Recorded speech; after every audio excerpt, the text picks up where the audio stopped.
Do you want like me to share what happened? Do you want to tell me about the sexting? He slept with a girl when he was dating with me, and then had the nerve to judge Aaliyah when she told her about her past. I have nothing else to say. Let me go. Am I the only person who's not buying this story of Uche is the victim and Lydia is the villain? I'm sorry, but when you look at it, why is it he gets to say what he wants to say, and as soon as Lydia wants to talk, he sort of shuts her down, and he wants her to be honest in the things that he wants confirmed. When she tries to say other things, he then shuts her down. And what does she mean by the sex thing? Oh my god, I digress. Hey there, thanks for stopping by. It's your girl Valerie. I'm so sorry I'm not feeling well. I'm down. I've got a sore throat and stuff. But anyway, so my reviews, I'm trying to catch up with them because I'd completely lost my voice. I'm trying to catch up with my Love is Blind reviews, and I should be up to date hopefully by tomorrow or the day after. In this episode, I'll be reviewing Love is Blind, Season 5, Episode 7. If you're new here, don't forget to subscribe, click the like button, turn on the notification bell for when I upload new videos, and definitely leave a comment. So we have the follow-up of the Uche and Aaliyah's conversation, and she's still begging this man, and it's like, why are you begging him? Why are you begging him? And Uche likes to play victim. That's the impression that I'm getting. He likes to play victim in the sense that he spoke about how he more or less said Lydia was his stalker. She stalked him. She took pictures of his driveway and told him that I'm watching you. She was stalking his friends and everybody he follows on Instagram. And then he decided to break things up with her. And then she went through a hard time and he got back to her. And it's like, no, no amount of you going through a hard time would make me take you back. If she really was that bad, why did you take her back? Why? Knowing that she's your stalker, she was doing all this bad stuff. I think he just said that just to be dramatic. I think he just said that to be dramatic and to make it seem like, he was the victim and Lydia was the person who was sort of pressuring him to be in this relationship. He wasn't interested. And then she asked him, which I appreciate that she asked him that you were asking Milton about his intentions towards Lydia.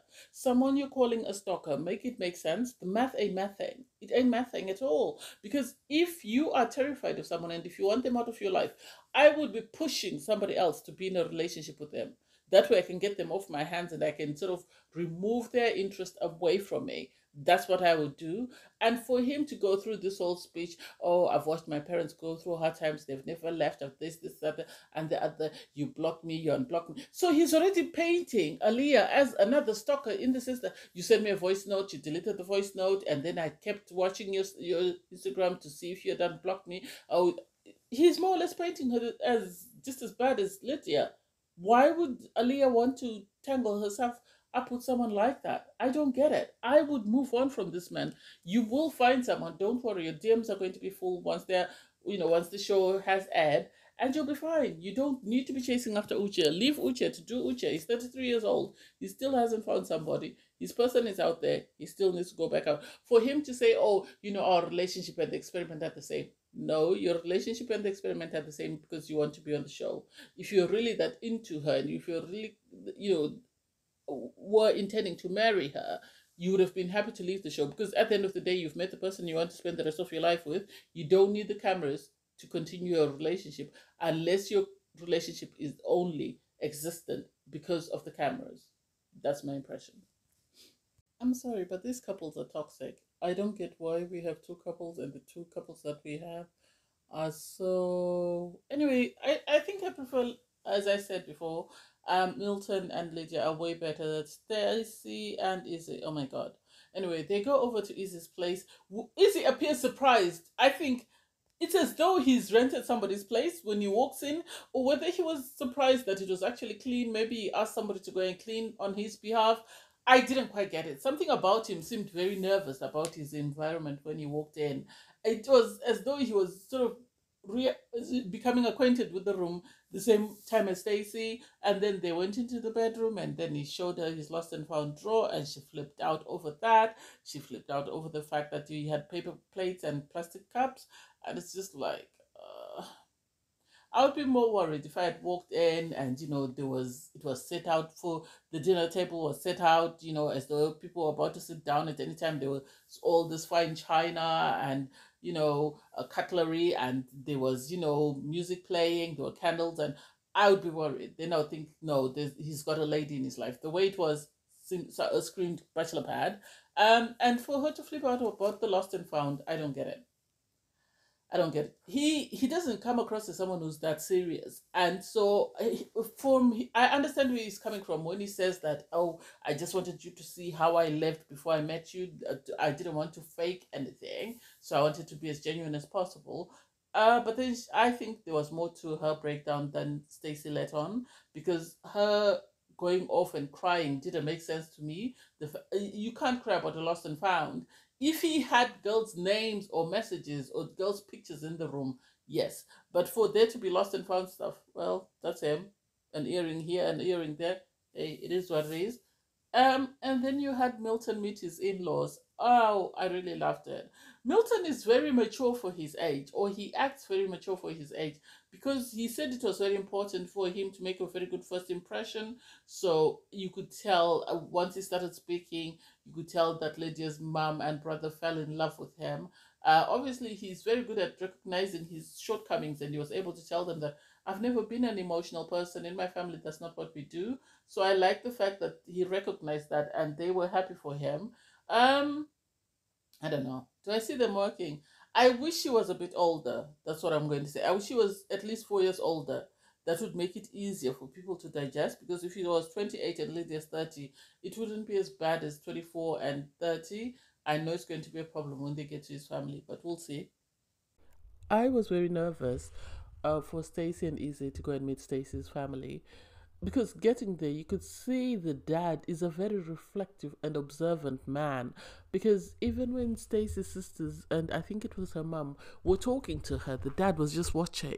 He was just watching and sort of assessing the situation and sort of listening to the responses that both Izzy and Stacey were giving, which to me is something I really loved. I really loved that.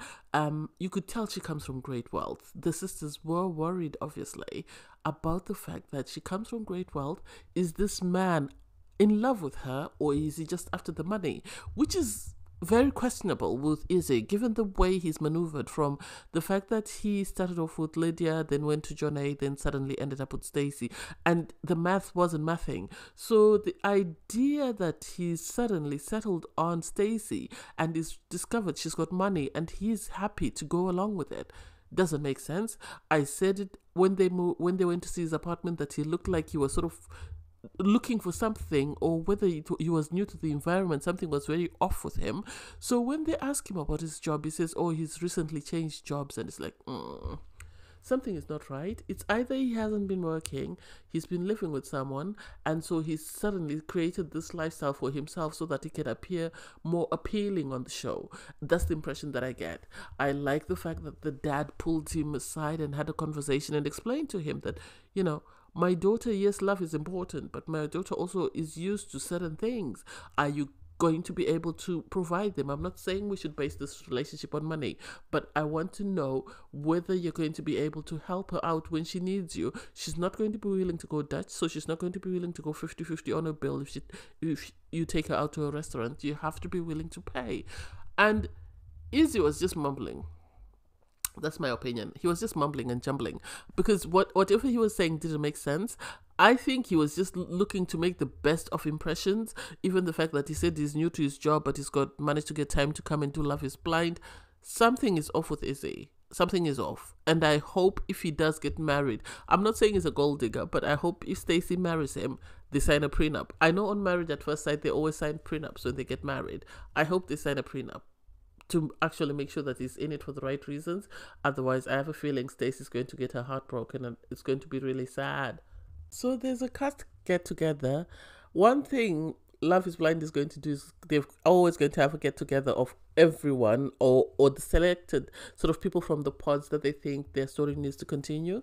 So you have a couple of pod squad people turn up, and John A is there, and Chris turns up, and she then reveals that, oh, Chris is now her boyfriend, so they're dating, and she's ecstatic about that. So Milton and this other guy from the pod sort of asked Chris and Janae that when or how did the two of you get back together, and they sort of explained that we broke up in the pods. Chris broke up with Janae, as we all know, and then they met at the airport and they started talking, and she said that's when I realized that I loved him, and it's like, oh, you're laying it too thick. We all saw the show. We all heard everything you said. You were saying to Izzy that he was your person, and then when your person dumped you, you then went back to Chris and decided that Chris was your person. You just wanted a security blanket. You just wanted to be on the show with you, and that's the impression that I personally got. She told the girls that her mom loves Chris. They say he's the best thing ever. She thinks he's the best person she's ever dated. And then there's this commotion between Stacey, Izzy, and Johnny, and it doesn't make sense because Stacey apparently says she doesn't like Johnny because, yeah, I get where Stacey's coming from. Her explanation did make sense to me. It might not make sense to other people, but it made sense to me because she said in the pods they were, in the women's lounge, they were the best of friends, talking all the time until they eventually discovered that they were both chatting with Izzy. And then when Izzy proposed, that's when, Johnny started bad-mouthing Stacey. And I remember her saying it to the other girl, saying that, oh, Izzy, if he chooses Stacey, it's not going to last. They're not going to work, this, that, and the other. And when Stacey came back saying Izzy had proposed, she was very, very heartbroken. Janae, her face, you could tell she wasn't happy. So for them to have commotion because of that, I get it because one of the girls from the pod squad must have told Stacey that this is what was happening. So Stacey's right to be in her feelings. But then for Izzy to pull Janae aside and start talking to her, to me, if he's happy in his coupling, he doesn't need to bring Johnny down. Yes, he was correct in the sense that he said Johnny was telling him something and Chris a totally different thing. And the producers are messy because they replayed the conversations and you can see word for word what she said. And Johnny is trying to say, no, I didn't say anything. And it's like, you're being recorded every time you're in the pods, every time you're in the women's lounge. They can't just play it back. So if I were you, I'll just leave it and just say, okay, I'm so sorry for that. Anyway, I've moved on. I hope you are happy with Stacey. That's what I think she should have said. Anyway, she then goes and starts moaning to Chris. Oh, Izzy called me the worst person. He said people here don't like me. I was like, Johnny, there's no need for the waterworks. There's no need for all this. Don't create tension between these two guys just because he hurt your feelings. It doesn't matter. You don't care about him. You've moved on. You say you're happy with Chris and Chris is the best thing since sliced bread. Stay there and leave Izzy and, his girl alone. So after his conversation with Johnny, Izzy pulls Stacey for a chat. I think Izzy was in his feelings because he expected Johnny to behave some type of way. He expected her to apologize and be all, oh, I'm so sorry, I still love you, this, that, and the other. And because she didn't say that, that's why he was infuriated, because he didn't get the response from her that he wanted. And so I personally don't even know why he was that emotional. Personally, I would have just moved on because it didn't work out. So that's okay. You can move on. And then Uche comes in. Oh, God. He comes in and he immediately sort of pulls Lydia for a chat. I think that conversation was meant to rewrite history. People are siding with Uche. I'm sorry, but this is the one time I'm going to disagree. I know I defended SK. I defended Kwame, but this, no. Because I feel like Uche was trying to rewrite history. Uche was trying to make Lydia to be the bad guy. So he was trying to confirm whatever he said to Lydia to be true and get Lydia to acknowledge that and say yes.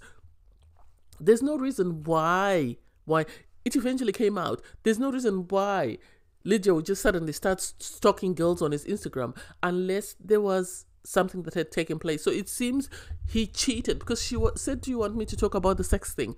And he didn't say yes because he kept saying to her, I want you to be honest. If he really wanted to be honest, why didn't he give her the green light for her to say the sex thing? Because it feels like he cheated on Lydia and Lydia was trying to find out who he cheated on her with. So she was busy stalking the people's stories to see who exactly it was and whatever evidence she was after. And it seems like the screenshot that she said, I see you, they were in the middle of a conversation. And it's like, if you could provide screenshots of the girl sending you messages saying that Lydia was stalking you, why didn't you provide evidence of Lydia saying, I see you? I don't get it. There's a lot more to that conversation. And the girls are messy for telling, the postcard girls, for telling Milton that, oh, your woman is fighting with Uche. And I like that fact that Milton is very mature for a 24-year-old emotionally, in the sense that he walked in, sat down next to Lydia because Lydia was looking for him, and then just sat there quietly playing on his phone as though he wasn't there. And Uche was like, oh, can I have a private conversation? And he said, okay, 10 minutes. And we're out because we have other things to do. And that infuriated Uche. Because Uche has always wanted to be the superior being he's older, he's this lawyer, he's this, and he doesn't phase Milton. And I think this is something else that infuriates him. So he then went for a round two with a conversation with Lydia. And surprisingly, he had things to say and he wanted her to be honest, but he didn't want her to be honest in what she wanted to be honest about. He wanted her to sort of reinforce his statement and paint himself as this good guy who was very nice to this girl, who stalked, and then this girl stalked him. She terrified him. I was like, if she terrified you that much, the producers have said that when they found out you knew one another, they offered you the opportunity to leave and you both decided to stay. Why would you stay if your stalker was there? Why not, pack your bags and go? You had Aaliyah's name. When the show came out, you could have gone looking for Aaliyah. I don't understand it. I think there's more to that story than Uche's telling us, but I don't know. We'll see. We'll see in the next episode. Thanks, guys, for watching. Please don't forget to like, share, comment, and subscribe. Bye, everyone.